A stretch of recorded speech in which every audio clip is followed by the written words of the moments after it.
अब हम लोग क्या पढ़ेंगे इवोल्यूशन ऑफ कंप्यूटर में, जनरेशन ऑफ कंप्यूटर्स। तो इवोल्यूशन ऑफ कंप्यूटर्स को हमने 5 पार्ट्स में डिवाइड किया हुआ है, जिसको हमने कहा हुआ जनरेशन, मतलब first generation, second generation, third generation, fourth generation और फिफ्थ जनरेशन। तो इसमें क्या है, जो भी हमने डेवलपमेंट किया हुआ है कुछ डिकेड्स में, हर 10 साल 15 साल में, तो उस 10 साल के अंदर हमने क्या क्या नया चेंजेज लाया ताकि वो अगले 10 साल के लिए उस 10 साल में और क्या क्या आया टेक्नोलॉजी वाइज, तो उसी को किया हुआ है। तो हम इसी को 1 बाय 1 पढ़ेंगे। फर्स्ट जनरेशन का जो कंप्यूटर था, ठीक है, उसमें क्या था, यूनिवैक। इसमें क्या था, बल्कि था, काफ़ी भारी था, एक्सपेंसिव भी था और कंज्यूम्ड मोर पावर, बहुत ज़्यादा बिजली की ज़रूरत पड़ती थी। स्मॉल इंटरनल स्टोरेज, और इसके अंदर जो स्टोरेज था काफ़ी छोटा था, और स्पीड क्या थी, काफ़ी स्लो थी। इसमें क्या है, इनपुट ऑपरेशंस पंच कार्ड के थ्रू करते थे और वैक्यूम ट्यूब यूज्ड होता था। आप पूछ रहे थे उस समय क्या होता है वैक्यूम ट्यूब, ये देखिए, ये है वैक्यूम ट्यूब, ये देखो, ये है, मैंने ले रखा, हाँ, वैक्यूम ट्यूब का फोटो, ठीक है। और ये है आउटपुट ऑपरेशन कैसे होता था, ये भी पंच कार्ड पे ही होता था। और एग्जाम्पल इनायक, इनायक और यूनिवैक, EDSAC और EDVAC, ये सारे एग्जाम्पल्स हैं फर्स्ट जनरेशन कंप्यूटर के, ठीक है। ये क्या कब से था, 1940 टू 1958। तो ये जो 18 ईयर्स का पीरियड था उसमें ये सारी चीज़ें डेवलप हुई थी, ये सारे कंप्यूटर, इनायक, यूनिवैक, EDSAC और EDVAC, ये सारी चीज़ें। और यूनिवैक का यहाँ पे फ़ोटो दिया हुआ है, ये देखो। फर्स्ट जनरेशन के बाद अब हम आते हैं सेकेंड जनरेशन। ये पीरियड याद रखना, 1940 टू 1958।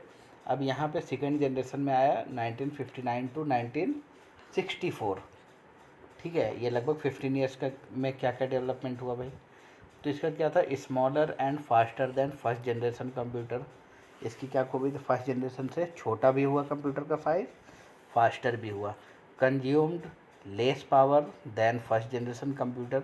ये कंपेयर करेगा किससे, फर्स्ट जनरेशन से, आगे वाले जनरेशन से नहीं। तो उसके कंपेयर में बहुत कम बिजली लेता था चलने में, छोटा भी था, फास्ट भी था, बिजली भी कम लेता था, और less expensive than first generation computer, और सस्ता भी था उसके कंपेयर में। और लार्ज स्टोरेज कैपेसिटी, इसकी भी स्टोरेज कैपेसिटी ज़्यादा थी।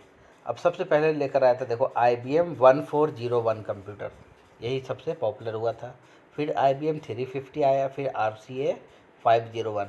तो IBM 140 और IBM 350 बहुत पॉपुलर हुआ था इस समय में। और इसमें यूज होता था इनपुट ऑपरेशंस के लिए पंच कार्ड, और आउटपुट ऑपरेशन के लिए पंच कार्ड और मैग्नेटिक टेप। मैग्नेटिक टेप किसको कहते हैं, पहले फ्लॉपी आता था, उसको कहते हैं मैग्नेटिक टेप। तो उसके अंदर रिकॉर्ड करते थे, ठीक है। और इसमें जो यूज होता था वो ट्रांजिस्टर यूज होता था, देखो इस तरह का। आप अभी भी कोई इलेक्ट्रॉनिक सामान डिवाइस खोलते हैं तो उसमें आपको इस तरह का ट्रांजिस्टर दिखता होगा, देखा है ना, इस तरह का लगा होता है। रिमोट खोलो या कुछ भी खोलो, तो ये अभी का कंप्यूटर भी खोलो तो इस तरह के कुछ चीज़ें दिखती है। तो इसके अंदर ये यूज हुआ था, ट्रांजिस्टर्स। अब आते हैं हम थर्ड जनरेशन कंप्यूटर में। अच्छा, इसमें ये चीज़ ज़रूर याद रखना, एक तो डेट हो गया, और दूसरी चीज़ कौन कौन से एग्जाम्पल्स उसमें क्या क्या है, ठीक है। और बाकी ये जो कुछ पॉइंट्स है वो तो अपने आप सभी में आएगा। फर्स्ट वाले से बेटर होगा, सेकंड में सेकंड वाले से बेटर होगा, थर्ड में थर्ड वाले से बेटर होगा, फोर्थ में मैं बात कर रहा हूँ स्मॉलर और फास्टर, या कंज्यूम लेस पावर, या लेस एक्सपेंसिव, या लार्ज स्टोरेज कैपेसिटी। धीरे धीरे स्टोरेज कैपेसिटी बढ़ेगा, कंप्यूटर का रेट सस्ता होगा, प्राइस, बिजली कम लेगा, वो पावर कंजम्पशन कम होता जाएगा, और साइज छोटा होता जाएगा धीरे धीरे। अभी देखो जिस मोबाइल में हम ये पढ़ रहे हैं ये भी एक कंप्यूटर ही है, सोचो कितना छोटा हो गया कंप्यूटर। पहले यही कंप्यूटर इससे स्लो स्पीड वाला पूरे कमरे में आता था, 700-800 स्क्वायर फीट के हॉल में आता था, ये 70-80 स्क्वायर मीटर के हॉल में आता था। और अभी देखो कुछ भी नहीं है। अब देखो यहाँ पे थर्ड जनरेशन में आ गया, इसमें इनपुट ऑपरेशन क्या था, तो इंटीग्रेटेड सर्किट यूज होता था इनपुट ऑपरेशन के लिए, और आउटपुट आने लग गया था मॉनिटर के अंदर। जैसे अभी मॉनिटर होता है ना, टीवी की तरह होता है जिसमें हमें दिखता है आउटपुट, ये चेंजेज हो गया। और इंटीग्रेटेड सर्किट इसके अंदर यूज होने लगा। सॉरी, इसके अंदर इनपुट ऑपरेशन हो गया कीबोर्ड, मतलब कीबोर्ड थर्ड जनरेशन में कीबोर्ड आया था, उससे पहले की जनरेशन में कीबोर्ड नहीं था। तो थर्ड जनरेशन का सबसे इम्पोर्टेंट चीज़ है कीबोर्ड और मॉनिटर। किसमें आ गया? थर्ड जनरेशन में। इसमें IBM 360 बहुत पॉपुलर हुआ था, 350 के बाद आया, और 370 सीरीज भी IBM का आया, और एप्पल 1 आया। सबसे पहले एप्पल का कंप्यूटर भी, एप्पल के फाउंडर कौन है? Steve jobs. हाँ, तो स्टीव जॉब्स एप्पल 1 लेकर आए थे। तो ये सब थर्ड जनरेशन में ही आ गया था।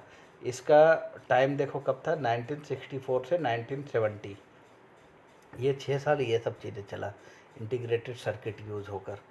ठीक है, और इसमें भी ट्रांजिस्टर यूज होता था इससे पहले वाले जनरेशन में, सेकेंड में। थर्ड का इंपॉर्टेंट चीज़ है इंटीग्रेटेड सर्किट। देखो यही याद रखने वाली चीज़ है, कीबोर्ड और मॉनिटर आ गया, इंटीग्रेटेड सर्किट यूज होने लगा, और स्मॉलर इन साइज। मैंने क्या कहा था, धीरे धीरे वो होगा, फास्टर हो जाएगा, लेस बल्कि, मतलब छोटा हो गया कंप्यूटर, प्रोड्यूस लेस हीट, बहुत कम हीट जनरेट होता था, और लेसर मेंटेनेंस भी कम चाहिए था इसको। तो अब धीरे धीरे क्या हो गया, कंप्यूटर लोगों की पहुंच में होने लगा जब एप्पल ने भी बनाया था। तो अब फोर्थ जनरेशन में देखो पढ़ोगे तो ये देखो एप्पल का मैकोंटिस आया था, मैकिनटोश ऐसा कंप्यूटर था। देखो कीबोर्ड है, ये देखो कीबोर्ड है, मॉनिटर है, यहाँ से डालो यहाँ पे कैलकुलेशन आ जाता था। ये सारा फोर्थ जनरेशन का कंप्यूटर था। ठीक है, ये 70 तक, ये 71 से प्रेजेंट तक ये चला। अभी भी सारे कंप्यूटर्स इसी तरह से आ रहे हैं। इसके अंदर सबसे इम्पोर्टेंट चीज़ क्या है, इनपुट ऑपरेशन क्या, कीबोर्ड है, माउस है, स्कैनर है, और भी बहुत सारी चीज़ें हैं। वो ट्रैक बॉल होता है, जॉयस्टिक होता है, ये सारे इनपुट टूल में आ गया। और आज भी फोर्थ जनरेशन का ही कंप्यूटर यूज होता है। इसमें मैक्रो प्रोसेसर यूज़ होता है। ये देखो हर कंप्यूटर के अंदर जब ओपन करोगे ना तो ये प्रोसेसर होता है, ऐसा, यही कैलकुलेट करता है सब कुछ। ठीक है, अब हम आगे करते हैं। इस पर कभी समय मिलेगा या कभी अंदर से एक प्योर डिजायर उठेगी तो सर्च करेंगे। तो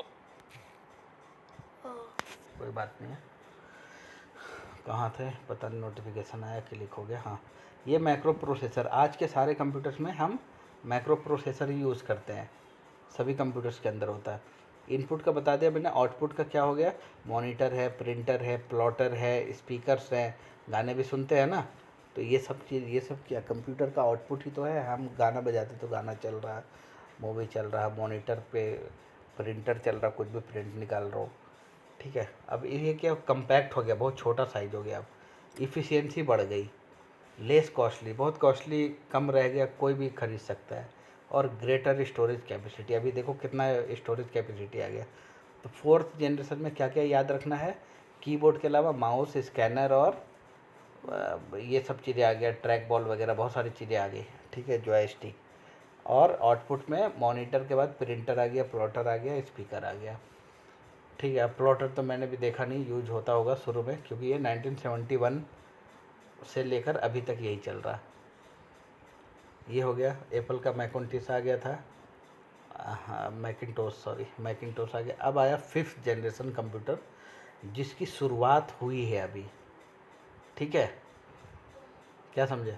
अब इसमें देखो क्या क्या है, इसके अंदर आप बहुत सारी चीज़ें सुनते होगे, आर्टिफिशियल इंटेलिजेंस वगैरह, वो सब इसी का है, या सुपर कंप्यूटर वगैरह भी इसमें है।